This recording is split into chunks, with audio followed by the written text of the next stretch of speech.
Hi friends, నేను హరి వలభోజు. ఈరోజు చెప్పాలనుకున్న ముచ్చట ఏంది అనంటే, కుదిరినంత వరకు ఇంట్లో తినండి. బయటది తప్పనిసరి అయితే తప్ప, టేస్ట్ కోసం మనం ఇంట్లో చేసుకోలేము అనుకుంటే తప్ప, వేరే దగ్గర బయట తినకుండా ఉండడానికి ప్రయత్నం చేయండి. హాస్టల్‌లో ఉండేటోళ్ళకు ఇంకా ఏమనలేము. ఎందుకంటే లైవ్ ఎగ్జాంపుల్స్ ఒక 2 విషయాలు నాకు తెలిసినాయి కాబట్టి చెప్తున్నా. ఒకటొచ్చేది ఏంది అంటే, నా ఇంటర్మీడియేట్ క్లాస్‌మేట్ వాడున్నాడు. వాడికో తమ్ముడున్నాడు. గ్రాడ్యుయేషన్ టైము అండ్ పీజీ ఈ 2 విషయాలకొచ్చేసి వాడు గ్రాడ్యుయేషను హాస్టల్ ఉన్న దాంట్లో కాలేజీలో చదివిండు. పీజీ కోసం వచ్చేసి మొత్తం అది సొంతంగా వంట చేసుకోకుండా అది కూడా హాస్టల్ టైప్ దాంట్లోనే ఉండి తిన్నాడనమాట.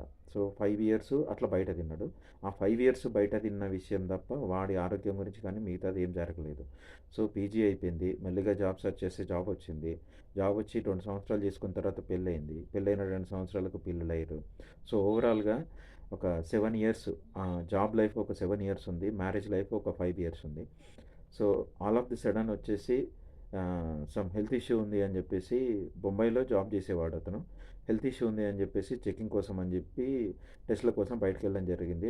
డయాగ్నోస్టిక్స్ కోసం. సో దానికి జరిగిందేందంటే, నా ఇంటర్ ఫ్రెండ్ ఎవడైతే ఉన్నాడో ఆడు ఆల్రెడీ మెడికల్ ఫీల్డ్‌లో ఉన్నాడు. ఆడికి తెలిసిందల్లా టాబ్లెట్స్ అవి ఇవి అని చెప్పేసి ఇవ్వడము. అయినా తగ్గకపోవడము. సరే కొంచెం సీరియస్ అయిందేమో అని చెప్పి జాబ్‌కి లీవ్ పెట్టి మరి టెస్ట్‌లు చేయించుకున్నాడు. సో టెస్ట్‌లు చేయించుకుంటే కొన్నిట్లలో నార్మల్ వచ్చింది. బట్ స్టమక్ పెయిన్ ఆర్ హెల్త్‌కి సంబంధించిన ఇబ్బంది ఏదైతే ఉందో అది ఎక్కువైపోతుంది. సో తెలిసిన డాక్టర్లందరికీ, తెలిసిన సర్కిల్‌లో ఉన్నోళ్ళందరికీ చేయడం జరిగింది. ఫైనల్‌గా తెలిసింది ఏంది, చాలా రీసెర్చ్‌లు, చాలా డయాగ్నోస్టిక్స్ చేసిన తర్వాత తెలిసింది అంటే, అతనికి క్యాన్సర్, స్టమక్ క్యాన్సర్ వచ్చింది. Reasons and specific technical terminology నేను చెప్పలేను. స్టమక్ క్యాన్సర్ వచ్చింది. ఫైనల్ స్టేజ్‌లో ఉంది. 6 నెలల కంటే ఎక్కువ బతకడు. ఇది తెలిసింది.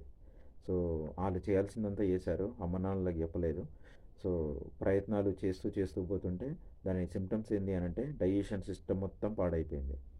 6 నెలల్లో నియర్ బై 70-75 కేజీస్ ఉన్న అతను లాస్ట్ స్టేజ్‌కి వచ్చేటప్పటికి లాస్ట్ 1 మంత్ వచ్చేటప్పటికి స్కెల్టన్‌లా ఉన్నాడు. స్కెల్టన్‌లా అయిపోయాడు.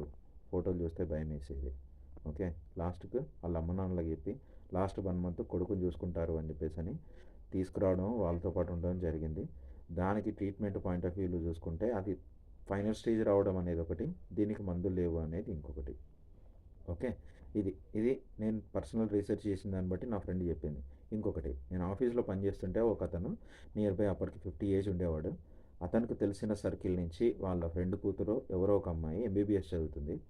హాస్టల్ ఫుడ్ మాత్రమే ఎందుకంటే రూమ్‌లో ఉండి ఎంబీబీఎస్ చదువుతుంది కాబట్టి టైంకి బ్రేక్‌ఫాస్ట్, లంచ్, డిన్నర్ చేయడం కుదరదు కాబట్టి కాలేజ్‌కెళ్ళినప్పుడు కాలేజీలో తినేది. మిగతా బ్రేక్‌ఫాస్ట్ పార్సెలే తెచ్చుకొని తినేది. నైటు పార్సెలే తినేది. ఎంబీబీఎస్ 5 ఇయర్స్ అనుకుంటే 3-3.5 ఇయర్స్ కంటిన్యూస్‌గా బయట ఫుడ్ తినడం వల్ల ఆమె ఎంబీబీఎస్ కూడా కంప్లీట్ చేయకుండా 3 ఇయర్స్ ఆర్ 4థ్ ఇయర్‌లోనే చదువుకుంటూనే చనిపోయింది. రీజన్ ఏంది అనంటే బయట ఫుడ్ తినడము అనే ఒక రీజన్, హెల్త్ ఇష్యూస్ వచ్చాయి. ఈ 2 రీజన్స్‌తో ప్రాణాలు పోయాయి. మీ ఇష్టం.